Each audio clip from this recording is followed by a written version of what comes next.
Hi hello ನಮಸ್ತೆ welcome back ಅನುಸವಿರುಚಿ and logs. ಎಲ್ಲರೂ ಚೆನ್ನಾಗಿದ್ದೀರಾ ಅಂತ ಭಾವಿಸ್ತಾ ನನ್ನ ಇವತ್ತಿನ ವಿಡಿಯೋನ ಶುರು ಮಾಡ್ತಾ ಇದ್ದೀನಿ. ನಾನಿವತ್ತು ಆರೋಗ್ಯಕರವಾದಂತಹ ನಮ್ಮ ದೇಹನ ತಂಪಾಗಿಸುವಂತಹ ಒಂದು ರೆಸಿಪಿಯನ್ನು ಮಾಡಿ ತೋರಿಸ್ತಾ ಇದ್ದೀನಿ. ದಾಲ್ ಕಿಚಡಿಯನ್ನು ಮಾಡ್ತಾ ಇದ್ದೀನಿ ಇವತ್ತು. ಹೋಟೆಲ್ ಸ್ಟೈಲ್ನಲ್ಲಿ ದಾಲ್ ಕಿಚಡಿ ಮನೆಯಲ್ಲಿ ತುಂಬ ಸುಲಭವಾಗಿ ಕ್ವಿಕ್ಕಾಗಿ ಮಾಡ್ಕೋಬೋದು. ಟೇಸ್ಟ್ ಕೂಡ ಅಷ್ಟೇ ಚೆನ್ನಾಗಿರುತ್ತೆ. ಸೊ ಹೆಲ್ತ್ಗೂ ಕೂಡ ತುಂಬಾ ಒಳ್ಳೆಯದು. ಬನ್ನಿ ಈ ರೆಸಿಪಿನ ನಾನು ಯಾವ ರೀತಿ ಮಾಡ್ತಾ ಇದ್ದೀನಿ ಅಂತ ನೋಡೋಣ. ಮೊದಲಿಗೆ ನಾನು ಅರ್ಧ ಗ್ಲಾಸಷ್ಟು ಅಕ್ಕಿಯನ್ನು ತಗೊಂಡಿದ್ದೀನಿ, ಸೋನಾ ಅಕ್ಕಿ. ದಪ್ಪಕ್ಕಿ ಕೂಡ ನಾವು ಯೂಸ್ ಮಾಡ್ಕೋಬೋದು, ರೇಷನ್ ಅಕ್ಕಿ ಕೂಡ ಯೂಸ್ ಮಾಡ್ಕೋಬೋದು. ಅದೇ ಮೆಜರ್ಮೆಂಟಲ್ಲಿ ಹೆಸರುಬೇಳೆಯನ್ನು ತಗೊಂಡಿದ್ದೀನಿ. ಅರ್ಧ ಕಪ್ಪಷ್ಟು ಹೆಸರುಬೇಳೆ, ಅರ್ಧ ಕಪ್ಪಷ್ಟು ಅಕ್ಕಿಯನ್ನು ತಗೊಂಡಿದ್ದೀನಿ. ಇವಾಗ ಇದೆರಡನ್ನು ಚೆನ್ನಾಗಿ ವಾಶ್ ಮಾಡ್ಕೊಳ್ಳೋಣ. ಹೆಸರುಬೇಳೆಯಲ್ಲಿ ತುಂಬ ಗಲೀಜಿರುತ್ತೆ. ಹೆಸರುಬೇಳೆಯನ್ನು ವಾಶ್ ಮಾಡಿದಾಗ ನೀರು ಬಿಳಿ ಆಗಬೇಕು, ಅಲ್ಲಿವರೆಗೂ ನಾವು ವಾಶ್ ಮಾಡ್ಕೋಬೇಕಾಗತ್ತೆ. ಅಂದರೆ ಮಿನಿಮಮ್ 3-4 ಸಲ ನಾವು ಚೆನ್ನಾಗಿ ಉಜ್ಜಿ ತೊಳೆದು ವಾಶ್ ಮಾಡಬೇಕಾಗತ್ತೆ. ಬನ್ನಿ ಇವಾಗ ನೀಟಾಗಿ ವಾಶ್ ಮಾಡ್ಕೊಳ್ಳೋಣ. ಹಾಗೆಯೇ ವಾಶ್ ಮಾಡಿ ಒಂದು 5 ನಿಮಿಷ ನೆನೆಯೋಕೆ ಇಟ್ಬಿಡೋಣ. ನೋಡಿ, ಕೈಯಿಂದ ಚೆನ್ನಾಗಿ ಉಜ್ಜಿ ನಾವು ತೊಳಿಬೇಕಾಗತ್ತೆ, ಇಲ್ಲಾಂದರೆ ಹೆಸರು ಬೆಳೆದು ಹಸಿ ಹಸಿ ವಾಸನೆ ಇರುತ್ತೆ. ಸೊ ಈ ರೀತಿಯಾದಾಗ ತಿಂಡಿ ಚೆನ್ನಾಗಾಗೋದಿಲ್ಲ. ಸೊ ಹಾಗಾಗಿ ನಾವು ನೀಟಾಗಿ ವಾಶ್ ಮಾಡ್ಕೊಳ್ಳೋಣ. ಹೊಸದಾಗಿ ಯಾರೆಲ್ಲ ನನ್ನ ಚಾನಲನ್ನು ನೋಡ್ತಾ ಇದ್ದೀರಾ, ಸಬ್ಸ್ಕ್ರೈಬ್ ಮಾಡ್ಕೊಂಡು ನೋಡಿ. ಹಾಗೆ ಪಕ್ಕದಲ್ಲಿರೋವಂಥ ಬೆಲ್ಲೈಕನನ್ನು ಕ್ಲಿಕ್ ಮಾಡಿ. ಇದರಿಂದ ನಾನು ಯಾವುದೇ ಹೊಸ ವಿಡಿಯೋನ ಹಾಕಿದ್ರೂ ಕೂಡ ನಿಮಗೆ ನೋಟಿಫಿಕೇಷನ್ ಬರುತ್ತೆ. ಇವಾಗ ನಾನು ಇದನ್ನು ಕುಕ್ಕರ್ಗೆ ಸೇರಿಸ್ಕೊಂಡು ನೋಡಿ ಇನ್ನೊಮ್ಮೆ ವಾಶ್ ಮಾಡ್ಕೋತಾ ಇದ್ದೀನಿ.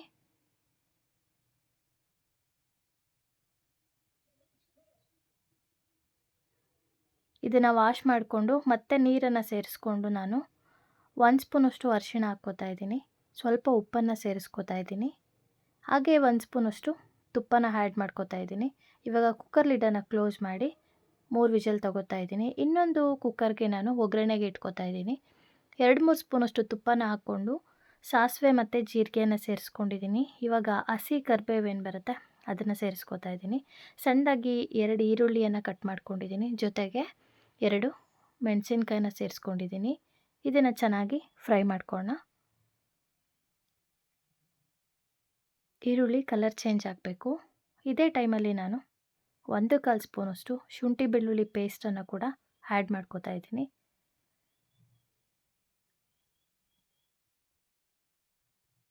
ಹಸಿ ವಾಸನೆ ಹೋಗೋವರೆಗೂ ನಾವು ಚೆನ್ನಾಗಿ ಫ್ರೈ ಮಾಡ್ಕೋಬೇಕು. ಇದನ್ನು ಮಿಕ್ಸ್ ಮಾಡ್ಕೊಳ್ಳೋಣ. ಇವಾಗ ನಾವು ಯಾವುದೇ ಪದಾರ್ಥನ ಒಗ್ಗರಣೆಗೆ ಹಾಕಿದ ತಕ್ಷಣ ಮಿಕ್ಸ್ ಮಾಡ್ಕೋಬೇಕಾಗತ್ತೆ.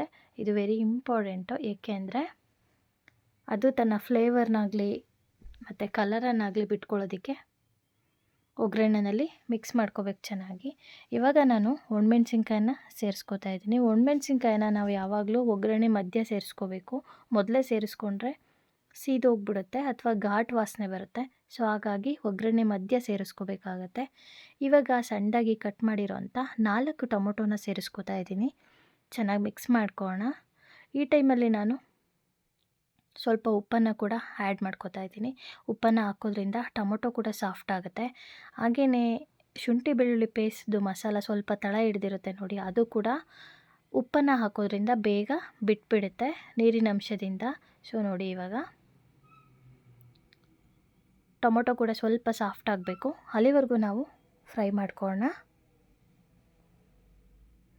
ಇವಾಗ ನಾನು ಇಂಗನ್ನು ಸೇರಿಸ್ಕೋತಾ ಇದ್ದೀನಿ, 1/4 ಟೇಬಲ್ ಸ್ಪೂನಷ್ಟು. ಜೊತೆಗೆ 2 ಸ್ಪೂನಷ್ಟು ಖಾರದ ಪುಡಿಯನ್ನು ಸೇರಿಸ್ಕೋತಾ ಇದ್ದೀನಿ. ಹಾಗೆ 1 ಸ್ಪೂನಷ್ಟು ನಾನು ಗರಂ ಮಸಾಲ ಕೂಡ ಸೇರಿಸ್ಕೋತಾ ಇದ್ದೀನಿ. ಇವಾಗ ಅರಿಶಿನ ಹಾಕ್ಕೋತಾ ಇದ್ದೀನಿ. ನಾನು ಆಲ್ರೆಡಿ ಹೆಸರುಬೇಳೆಗೆ ಅರಿಶಿನ ಸೇರಿಸಿದ್ದೀನಿ. ಸೊ ಇಲ್ಲಿ ನೋಡ್ಕೊಂಡು ಸ್ವಲ್ಪ ಸೇರಿಸ್ಕೊಳ್ಳೋಣ. ಇವಾಗ ಕೂಡ ಮತ್ತೊಮ್ಮೆ ಮಿಕ್ಸ್ ಮಾಡ್ಕೊಳ್ಳೋಣ. ನೋಡಿ, ಈ ರೀತಿ ಸಾಫ್ಟಾಗಿ ಬೇಯಬೇಕು ಹೆಸರುಬೇಳೆ ಮತ್ತು ರೈಸು. ಇವಾಗ ನಾನು ಇದನ್ನು ಒಗ್ಗರಣೆ ಏನು ಮಾಡ್ಕೊಂಡಿದ್ದೆ ಆ ಪಾತ್ರೆಗೆ ಸೇರಿಸ್ಕೊಳ್ತಾ ಇದ್ದೀನಿ. ಇದನ್ನು ಕುದಿಯೋದಕ್ಕೆ ಇಟ್ಟು ಸ್ವಲ್ಪ ನೀರನ್ನು ಹಾಕಿ ಕನ್ಸಿಸ್ಟೆನ್ಸಿ ನೋಡಿಕೊಂಡು ನಾವು ತೆಳುವಾಗಿ ಮಾಡ್ಕೋಬೇಕಾಗತ್ತೆ. ತುಂಬ ಗಟ್ಟಿ ಇದ್ದರೆ ತಿನ್ನೋದಕ್ಕಾಗಲ್ಲ, ಚೆನ್ನಾಗಿರೋದಿಲ್ಲ ಕೂಡ. ಸೊ ಇದು ಬಿಸಿಬೇಳೆಬಾತ್ ಲೆವೆಲಲ್ಲಿ ಇರಬೇಕಾಗತ್ತೆ. ನೋಡಿ, ಇವಾಗ ಮೇಲೆ ನಾನು ಮತ್ತೊಂದು ಸ್ಪೂನು ತುಪ್ಪನ ಹಾಕ್ಕೊಂಡಿದ್ದೀನಿ. ಹಾಗೆ ಕೊತ್ತಂಬರಿಯನ್ನು ಸೇರಿಸ್ಕೋತಾ ಇದ್ದೀನಿ. ರುಚಿ ನೋಡಿಕೊಂಡು ಇವಾಗಲೇ ಉಪ್ಪು ಮತ್ತು ಖಾರ ಏನಾದರೂ ಬೇಕಿದ್ದರೆ ಸೇರಿಸ್ಕೊಂಡು ಮತ್ತೊಮ್ಮೆ ಮಿಕ್ಸ್ ಮಾಡ್ಕೊಳ್ಳಿ. ಟೇಸ್ಟಿಯಾದಂತಹ ಬಿಸಿ ಬಿಸಿಯಾದ ರುಚಿಯಾದ ದಾಲ್ ಕಿಚಡಿ ರೆಡಿ ಆಗುತ್ತೆ.